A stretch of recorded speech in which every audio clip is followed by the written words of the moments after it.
Guys, welcome or welcome back to the channel. Today in this video I'm going to be sharing with you all a guide to develop a skill that will help you navigate your 20s with ease and less stress, and that is developing your emotional quotient.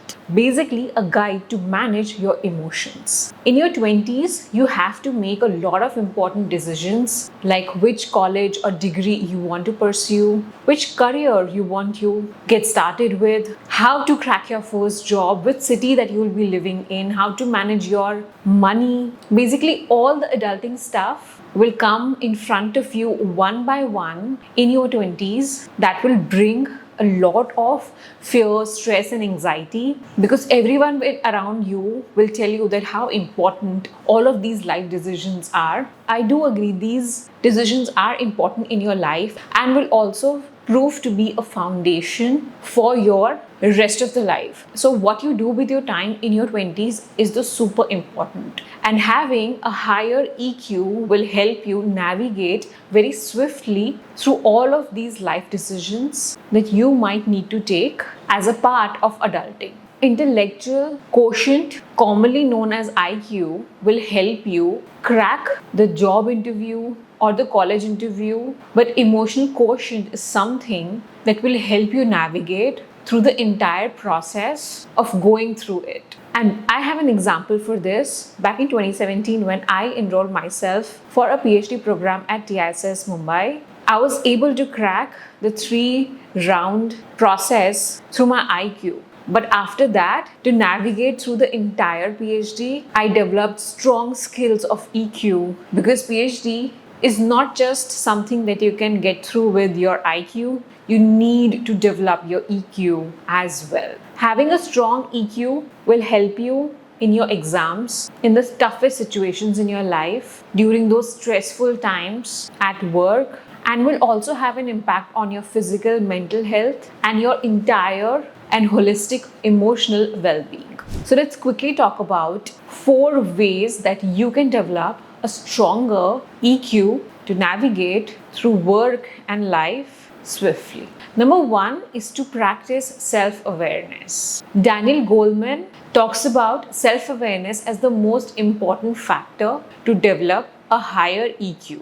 What exactly is self-awareness? Being truly aware about your emotions, about your strengths, about your weaknesses, about your current situation in your life, and be true to yourself and others. Being self-aware is knowing that you are experiencing racing thoughts, and this particular scenario is giving you a lot of stress and anxiety, and still being in control of your emotions. Being self-aware is the number 1 step you will need to combat stress, anxiety, fear being developed by an external scenario. So if you are aware about all of your emotions, whatever that you are feeling, that's a good point to start with. Many times it happens that we are stressed, we are fearful, we are anxious about something, and we truly don't experience and we don't really know the reason of why we are feeling those emotions. That's actually not the situation that you want to be in your life, because it's important to exactly know what scenario is exactly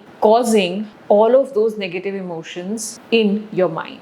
So once you're aware about that, that is when you can combat with the problems and the negative patterns. To practice self-awareness, you can do and practice meditation on a regular basis. You do not need all of these techniques as a coping mechanism, but actually you need to develop all of these mechanisms in your daily life to be able to combat all of those negative patterns. So to be self-aware, number 1, you can practice meditation on a daily basis for at least 10 to 15 minutes, where you are completely being aware about your thoughts and still not reacting to it. Meditation is not just about sitting quietly or practicing calmness. It's about experiencing those thoughts yet not reacting to it. Many times it happens that when we sit to meditate, a lot of thoughts crop up in our mind. If, for example, if I tell you, you need to sit down for the next 10 minutes and you do not have to think about a monkey, the first thing that will come to your mind is a picture of a monkey.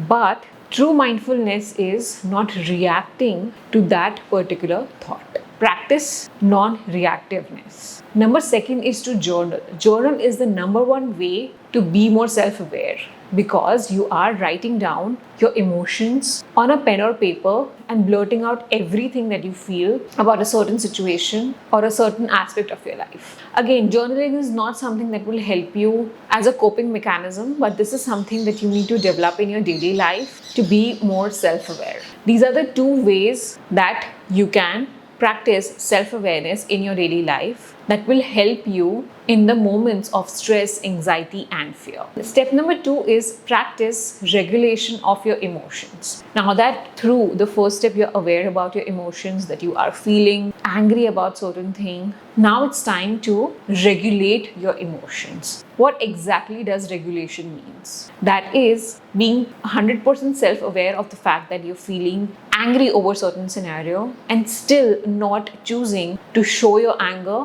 or feel angry. It's very normal to feel angry at certain times in our life, but choosing not to display your anger or let anger overpower all of your emotions is what exactly is self-regulation.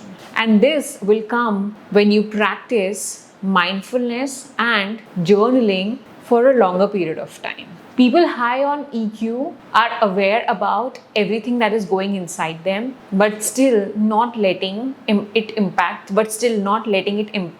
on their real life. That is because many a times it happens that our mind is making up all of those things and hardly only 5 to 10% of it exists in the real world. So anything that is happening which is so small doesn't require our reaction or our attention or our energy towards it. That's exactly how you self-regulate your emotions to be high on EQ. And trust me, this is the skill. If you master, you'll be able to cope through a lot of situations in your life, both at work and in your life. Step number 3 is to practice intrinsic motivation. However, I still feel motivation is a very garbage concept, because we should not act when we are motivated. We should act from discipline, from consistency, and from commitment. And we should not act out of motivation. So what does that? Why? I'll tell you. Acting out of motivation means when I am having a burst of motivation of